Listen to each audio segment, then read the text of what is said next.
Bertempat di halaman Kampus Biru SMK Pesona Diwantara, Job Fair dan Edu Fair 2024 pertama kali digelar Sabtu kemarin. Kegiatan ini sebagai bentuk kepercayaan sekolah menyandang predikat 4.0 dan bertujuan untuk menjembatani para pencari kerja, bertemu langsung perusahaan rekrutmen serta memulai karir mereka. Kegiatan ini tidak hanya menawarkan peluang karir bagi pencari kerja, tetapi memberi kesempatan bagi perusahaan untuk menemukan kandidat potensial. Adanya Job Fair dan Edu Fair 2024 SMK Pesona Diwantara dapat mendukung para siswa dan alumni dengan memulai perjalanan profesional mereka. Job Fair dan Edu Fair 2024 SMK Pesona Diwantara dibuka secara resmi oleh Kepala Disnaker Kabupaten Bogor Juanda Dimansyah.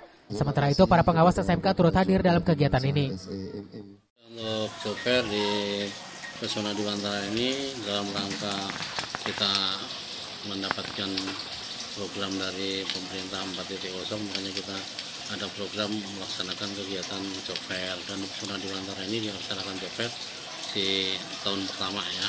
Dan alhamdulillah dari angkatan pertama itu antusias anak-anak alumni itu tinggi sekali, bahkan ada yang dari sekolah sekitar pada ikut kegiatan Job Fair ini.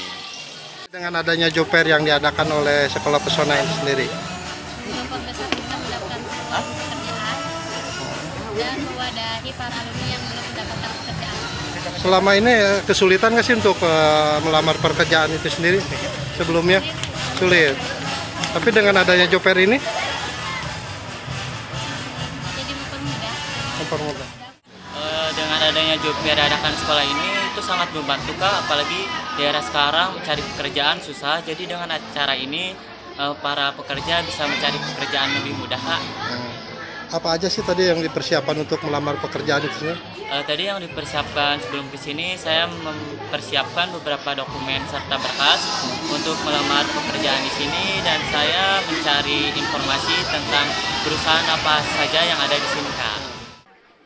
10 perusahaan dan kampus ASTRI turut serta dalam Job Fair dan Edu Fair 2024. Para pencari kerja terutama alumni berkunjung mencari pekerjaan sesuai dengan kompetensi keahlian saat sekolah dan berharap kegiatan ini diadakan setiap tahunnya sehingga membantu pemerintah dalam mengatasi angka pengangguran.